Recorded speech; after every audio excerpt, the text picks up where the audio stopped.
اعوذ باللہ من الشیطان الرجیم، بسم اللہ الرحمن الرحیم۔ عزیز طلباء و طالبات، امید ہے آپ لوگ خیریت سے ہوں گے۔ تحقیق کے اصول و مبادی کے حوالے سے جو چیزیں ہم پڑھ رہے ہیں اس میں آج ہم رموز اوقاف کے بارے میں پڑھتے ہیں۔ آپ جانتے ہیں کہ انسان جب گفتگو کرتا ہے تو اس گفتگو کے دوران جو ہے وہ کہیں پر ٹھہرتا ہے، کہیں پر نہیں ٹھہرتا، اپنی بات کو روانی سے جاری رکھتا ہے، کہیں پہ بعض اوقات وہ کم ٹھہرتا ہے، کہیں پہ زیادہ ٹھہرتا ہے۔ اور یہ جو عمل ہے رکنے کا، نہ رکنے کا، کم رکنے کا، زیادہ رکنے کا، یہ بات کو صحیح انداز میں سمجھانے اور بیان کرنے میں بڑی اہمیت رکھتا ہے۔ اور تحریر کے اندر خاص طور پر جب ہم یہ دیکھتے ہیں کہ کچھ چیزیں ایسی ہوتی ہیں کہ جو ضروری ہوتی ہیں، کہ جن کی بنا پر ہم عبارت میں موجود لفظوں کو اور جملوں کو بہتر طریقے سے سمجھ سکتے ہیں، اس لیے اہل علم نے کچھ علامتیں مقرر کی ہیں جو رموز اوقاف کہلاتی ہیں۔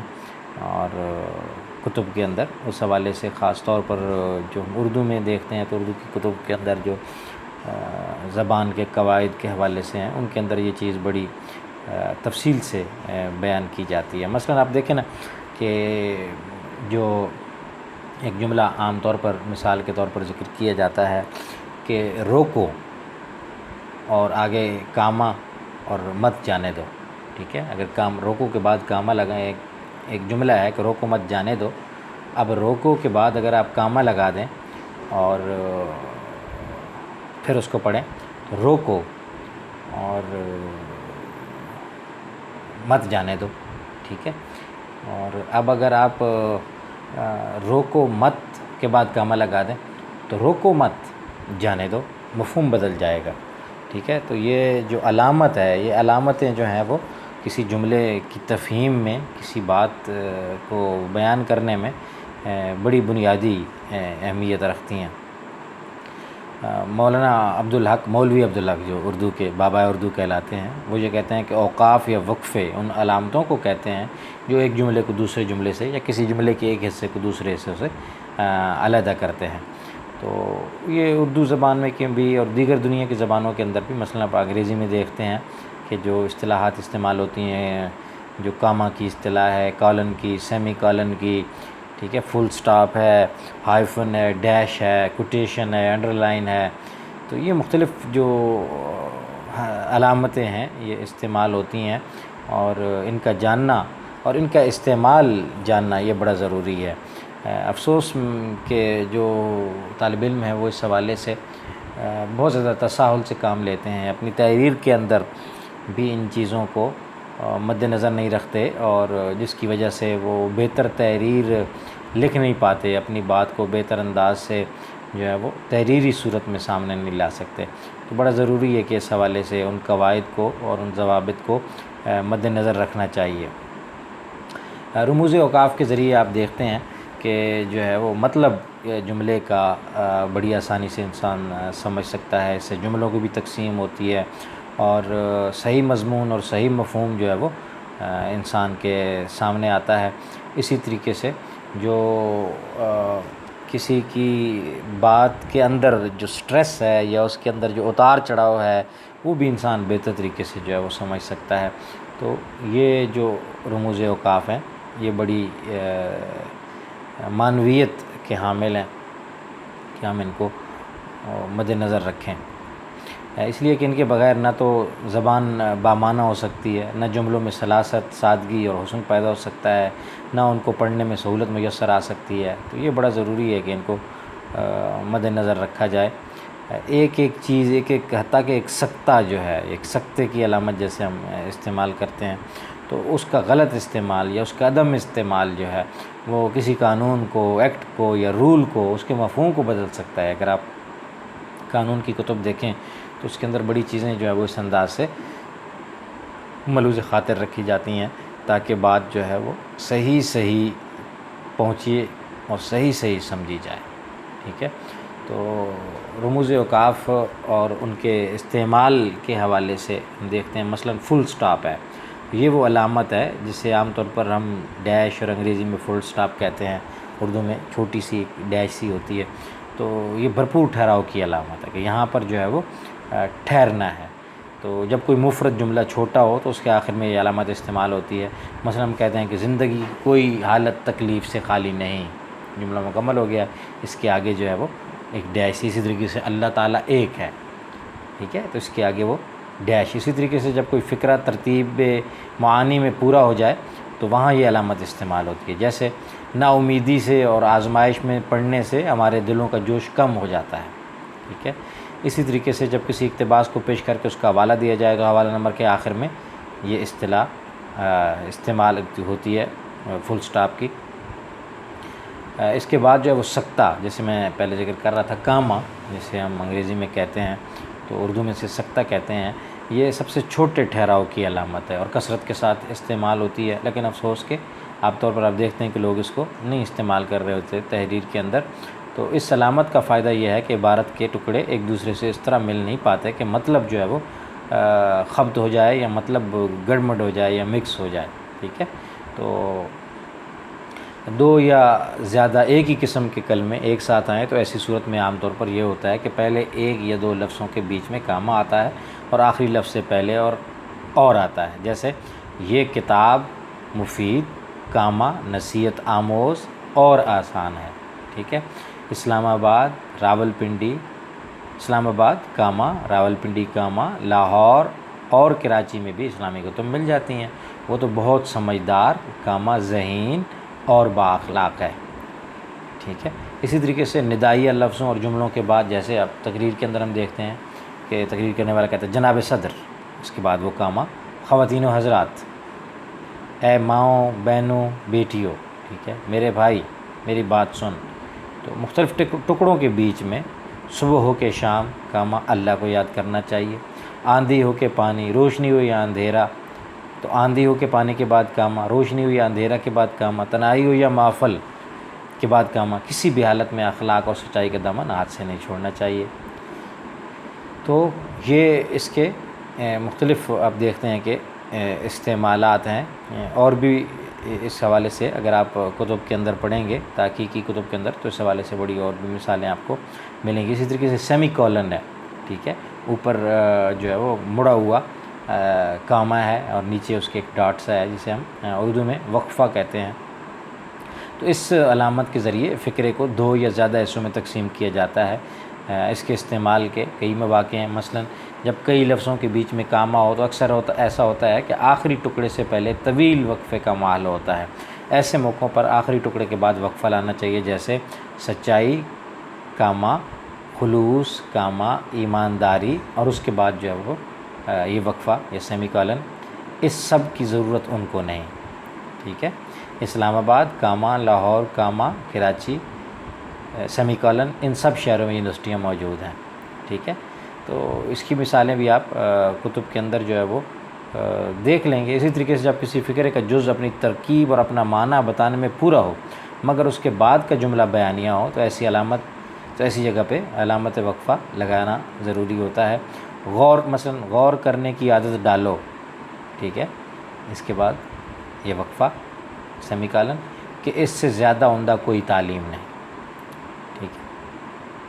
اس کے علاوہ اور بھی مثالیں ہیں جو آپ کو کتب کے اندر ملی. کولن دو ڈاٹس جو ہم ڈالتے ہیں، جسے اردو میں رابطہ کہتے ہیں اور انگریزی میں کولن کہتے ہیں. اس کو بھی استعمال اس کا بھی پتہ ہونا چاہیے. مثلا کسی مثال سے پہلے ہم کولن کئی کتابوں کے اندر لکھتے ہیں نا، تحریر کے اندر لکھتے ہیں مثلا، تو مثلا کے بعد جو ہے وہ یہ کولن ہونا چاہیے. مثلا یہ دو ڈاٹ کولن اسلام آباد پاکستان کا دارالخلافہ ہے. مثلا مثل مشہور ہے جان بچی لاکھوں پائے. مثلا قرآن کہتا ہے، ٹھیک ہے، مثلا کے بعد کولن اور اس کے بعد قرآن کہتا ہے کے بعد کولن اللہ ایک ہے، ٹھیک ہے. تو اسی طریقے سے تفصیلیہ کولن اور ڈیش دونوں استعمال ہوتے ہیں، دو ڈاٹ اور ساتھ ڈیش. تو یہ علامت بھی جو ہے وہ استعمال ہوتی ہے. مثلا ہم کسی کی تفصیل بیان کرتے ہوئے کسی چیز کی ہم اس کا ذکر کرتے ہیں، جیسے دنیا کی 4 سب سے بڑی سلطنتیں یہ ہیں، اب آگے کولن اور ڈیش یعنی تفصیلیہ. امریکہ کاما روس کاما برطانیہ اور فرانس. کسی فہرست کو پیش کرتے ہوئے مثلا عربی مہینوں کے یہ نام ہیں، ٹھیک ہے، اس کے بعد ڈیش کولن اور ڈیش اور پھر آگے محرم صفر، محرم کامہ صفر، کامہ ربیع الاول، کامہ ربیع الثانی، اسی طریقے سے اینڈ تک جو ہے. تو یہ اس کے استعمالات ہیں. اس کے بعد مارک آف انٹروگیشن جسے ہم کہتے ہیں سوالیہ نشان. تو یہ علامت ہمیشہ کسی سوالیہ فقرے کے آخر پر استعمال ہوتی ہے.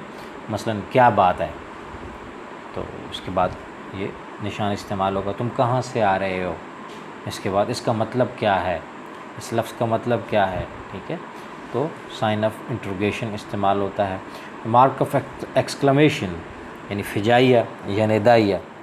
ایکسکلمیشن، مارک آف ایکسکلمیشن، یہ علامت ان لفظوں یا جملوں کے بعد استعمال ہوتی ہے جن سے کوئی جذبہ ظاہر ہو. مثلا شاباش، آگے یہ یعنی ایک اوپر لمبی سی لائن ہے اور اس کے نیچے ڈاٹ ہے، اوپر سے نیچے کی طرف آتی چھوٹی سی ایک لائن ہے، اس کے نیچے ڈاٹ ہے. تو یہ استعمال ہوتا ہے شاباش، اور اس کے آگے یہ خوب سبق یاد کیا ہے.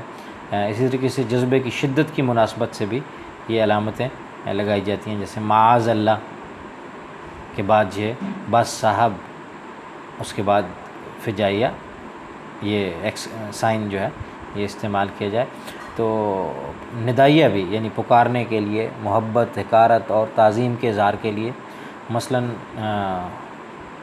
اے لڑکے، ٹھیک ہے، اے اللہ. تو اس کے بعد یہ خواتین و حضرات، اس کے بعد یہ بزرگوں اور دوستوں، اس کے بعد یہ ندائیہ علامت. کوسین کی یا بریکٹس کی یہ جو ہے وہ جسے ہم کہتے ہیں اصطلاح بھی استعمال ہوتی ہے. جب کسی فقرہ میں کوئی جملہ معترضہ آ جائے تو اس کے شروع و آخر میں علامت کوسین استعمال کی جاتی ہے کہ وہ جسے معلوم ہوتا ہے کہ وہ ایک الگ جملہ ہے جو مطلب کے درمیان میں آیا ہے. مثلا ہم یہ کہتے ہیں اس بات کو بخوبی جان لو. اب آگے کوسین کے اندر یہ ذکر کر دیا جائے کہ تمہارا جاننا ضروری ہے، اور آگے وہ بریکٹ بند ہو، یعنی شروع کے اور اینڈ پہ، یعنی کوسین ہے دونوں طرف، دو بریکٹیں ہیں. تو ان کے بعد کہ انسان کے لیے صرف نیکی ہی اصلی خوشی ہے. ٹھیک ہے، تو اسی طریقے سے جملے کے درمیان توضیحی کلمات کا اضافہ کرنے کے لیے، جیسے ناظم تعلیمات. اب کون سے ناظم تعلیمات جو ہے نا وہ کس ڈپارٹمنٹ کے، مین کے، ویمن کے، تو آگے بریکٹ میں لکھ دینا ناظم تعلیمات زنانہ، ناظم تعلیمات بریکٹ میں مردانہ. ٹھیک ہے، تو متبادل کے اظہار کے لیے بھی یعنی جو مثلا آپ ایک ٹرم استعمال کر رہے ہیں مین پاور کی، افرادی قوت آپ اردو میں لکھ رہے ہیں، آپ چاہتے ہیں کہ انگریزی میں بھی لکھیں تو آگے بریکٹ میں آپ مین پاور لکھ دیں، بین القوسین. ٹھیک ہے، تو اسی طریقے سے کتب خانہ آپ لکھتے ہیں تو آگے آپ بریکٹ میں لکھ دیں لائبریری. ٹھیک ہے، تو اسی طریقے سے خط یا ڈیش کی ایک علامت استعمال ہوتی ہے.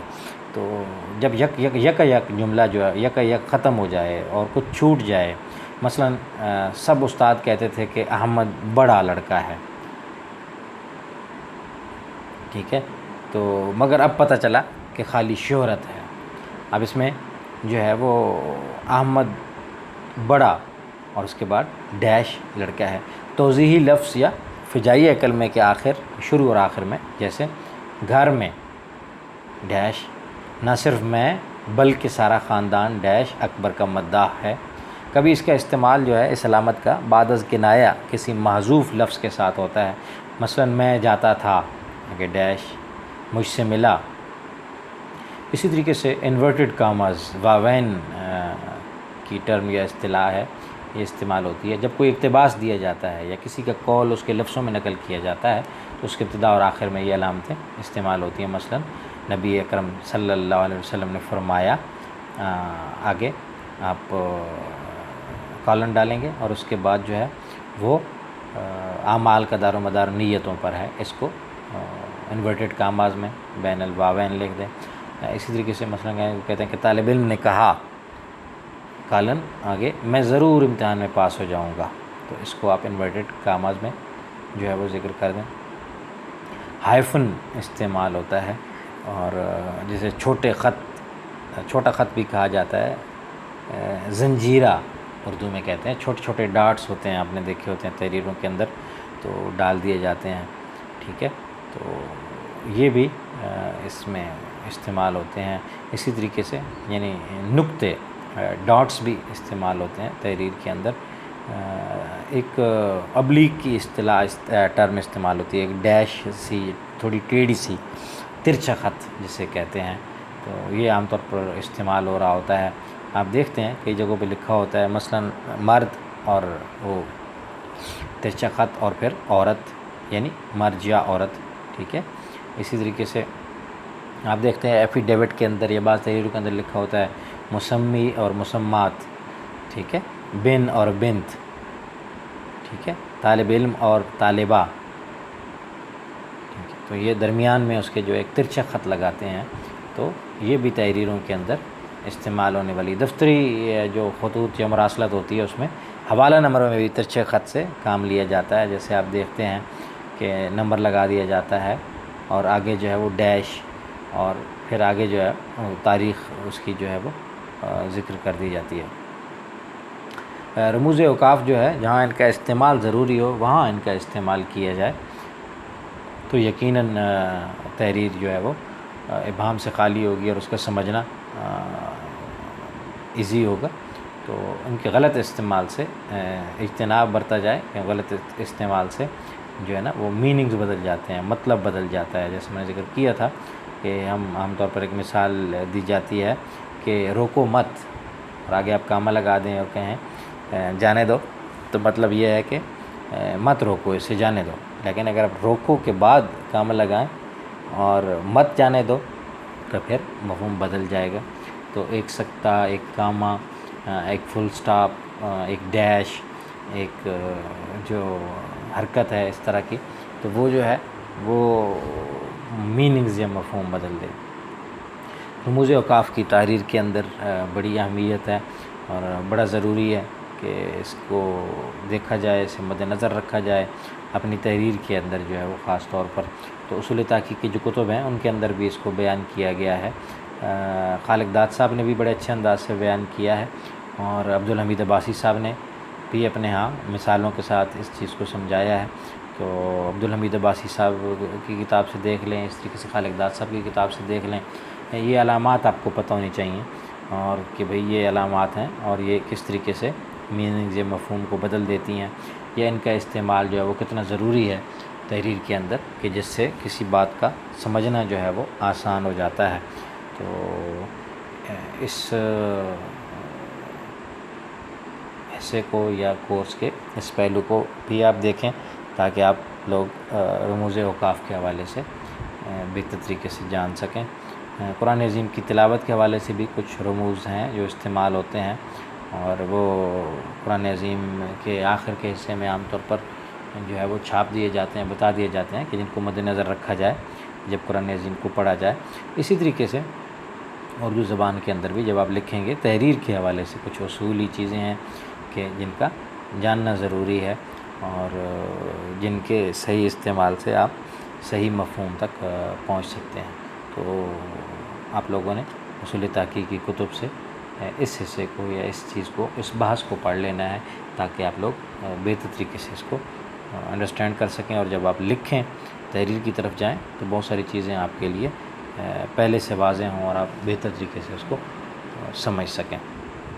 اس حوالے سے اگر کوئی پرابلم ہو, کوئی مشکل ہو تو آپ پوچھ سکتے ہیں واٹس ایپ گروپ کے ذریعے, یہ میسیج کر کے جو ہے تاکہ آپ کو اس حوالے سے رہنمائی دی جا سکے. لیکن بہتر ہے کہ سب سے پہلے آپ اس کو پڑھیں اور مثالوں کے ساتھ پڑھیں, تو میرا خیال ہے کوئی ایسی مشکل چیز نہیں ہے کہ جو اس کے اندر سمجھ میں نہ آنے والی ہو.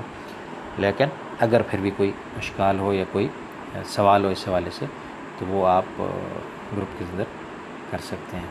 تو کورس کا بڑا حصہ تو ہمارا کور ہو گیا, اس میں بہت ساری جو اہم پہلو تھے وہ ہم نے دیکھ لیے. ایک دو چیزیں جو اگر دوبارہ ہم کو دیکھنا پڑا تو ان کو انشاءاللہ دیکھیں گے, اور اس کے بعد ہمارا کورس انشاءاللہ اپنی تکمیل تک پہنچے گا.